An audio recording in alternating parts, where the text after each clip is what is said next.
It's time. After dedicating 5 separate videos to this world, today is finally the day we conclude this demonic series of theories, at least for now, on the unholy number 6, with the entire timeline of Hazbin Hotel. Since this show has absolutely exploded in popularity since its debut only a month ago, it has a lot of new fans that haven't seen some of the other stuff this universe has to offer. So today, I am going to pick apart every single episode of Hazbin Hotel and Hellaverse, as well as looking at the prequel comics, to try to piece together the most coherent timeline we can possibly come up with. This video, of course, contains spoilers, but anyway, to even begin to understand this universe's story, first we have to lay everything that we're going to be taking a look at out on the table. Some people may think we only have the Amazon Prime show and the pilot to worry about, but if you've been keeping up with VisiPop stuff for a while, then you'd most definitely know about Hellaverse, the sister show to Hazbin Hotel that you can actually watch right here on YouTube.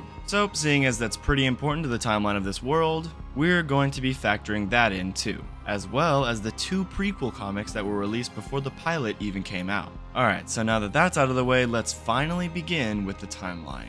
And what better place to start than with the beginning of all creation itself. We're told that after all of Lucifer's ideas were denied by the other head seraphims, he got tired of their rules and decided to take matters into his own hands, by tampering with the one creation they didn't want him a part of, offering Eve the fruit of knowledge. And after hell is created and Lucifer and Lilith are cast down into it, we know that at least 10,000 years pass of Lilith trying to empower her people and Lucifer slowly growing more and more demotivated as time went on. That is, until Charlie was born. We know that Charlie is at least 200 years old, so that for sure gives us a 9,800 year gap where it was just Lucifer and Lilith trapped down in hell, watching it slowly fill up with more and more sinners. We also know that at least 1 billion people are down there at the time of the show, so that means that at least 10,000 years have passed since the beginning of the story to where we are now, in the process giving plenty of time for the Goetia and other royal families of hell to be gradually established over the years, along with hell's population.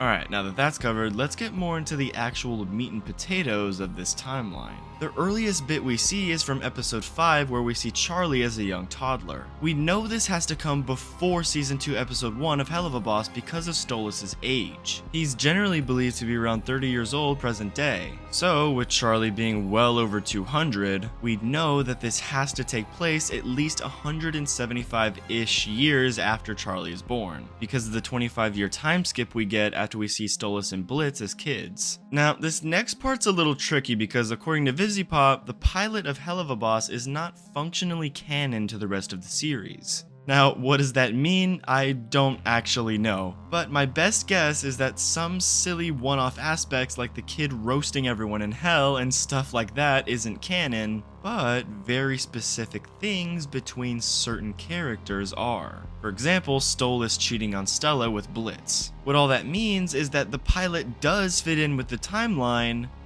but only certain parts. We don't know for 100% certainty which parts, but we can only assume it's the parts that aren't completely ridiculous for this world, like a human being killed in hell, or the entire cast literally showing up on Earth and dumping a body live on TV. Alright, now it's time to answer another really important question about this timeline. Does Hellaverse take place before or after Hazbin Hotel? Now, this one's really hard to answer considering how none of the characters from either show directly appear in the other. However, if this scene from Hellaverse's pilot is indeed canon like this other scene with Blitz and Stolas, then that could place Hellaverse right after Hazbin's pilot, maybe even occurring within the same few hours of each other. Because if Luna is catching Charlie's interview with Katie Killjoy right as it's happening, then that must mean that both of these pilots are happening at the same time. So, if that really is the case, then that means the 2 shows are likely taking place simultaneously within the same time frame. Or at least it would be that cut and dry if not for these shows' bizarre pacing.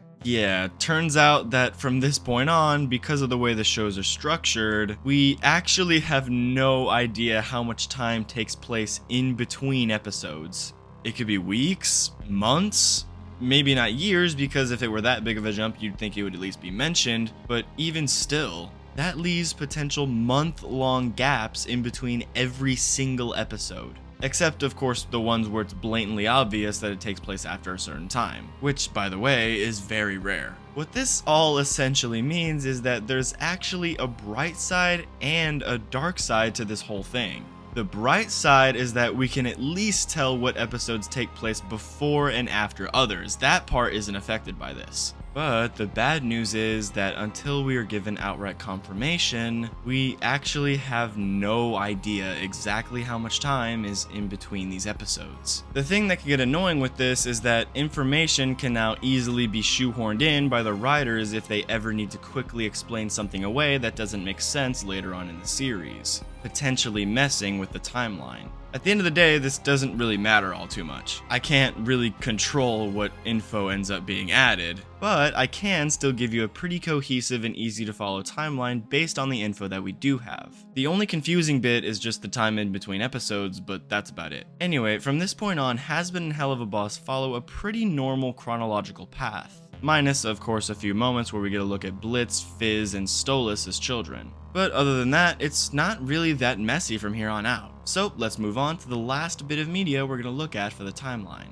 The two prequel comics. Now, the first one follows Alistair in a typical stroll through hell. He goes to the park, feeds some birds, greets some people in the cannibal district, defends a nice lady, eats a person whole, you know, normal Alistair things. Nothing particularly out of the ordinary, likely just serving as a showcase to some of the stuff Alistair gets himself into when he's not at the hotel. But in order to understand where exactly it goes into the timeline, we have to look at the second comic as well. This one follows Angel Dust in a similar day-in-the-life type story. A bit further in the comic, we actually meet Charlie and Vaggie. And it's here that we discover not just how them and Angel meet, but also how Angel gets roped into this whole redemption thing. And that actually leads me into where I think these comics go on the timeline. By the time the pilot comes, Angel is already staying at the hotel. He's even there before Alistair. So if Angel's comic takes place shortly before he took residence in the hotel, who's to say the same isn't the case for Alistair's comic? I mean, when you think about it, the first time we see Alistair in the pilot, he's in a very similar spot to the one he's in the comic. Even if this wasn't the case, the fact that Angel is in the hotel before Alistair at all proves that his comic takes place before. Also, we literally see Alistair show up for the first time, so there's no way Alistair's comic takes place before Angel's. And there you have it. The complete timeline of Hazbin Hotel and Hellaverse. The only thing that can really mess with this now is the release of a new episode, but I guess we're just gonna have to wait and see when that comes out. Now, there is one big part of this timeline that you probably noticed I didn't point out, and it's the period when Alistair and all the Sinner characters were humans. I didn't mention this because most of that stuff actually isn't confirmed. In fact, the only time VivziePop has ever mentioned a human version of Alistair at all was in a live stream when she doodled him for fun. Now, don't get me wrong, I'm sure we'll learn a lot more about Alistair and all the Sinners for that matter when they were humans, but for now, we really don't know anything for certain. And although I would love to dive into Alistair's human backstory, I honestly feel like that's a theory best saved for another day. But anyway guys, if you liked today's video and want more from the channel, feel free to subscribe and hit the bell. Alright everyone, that's gonna be it from me. I love every single one of you with all my heart. Thank you so much for watching, and I'll see you next time.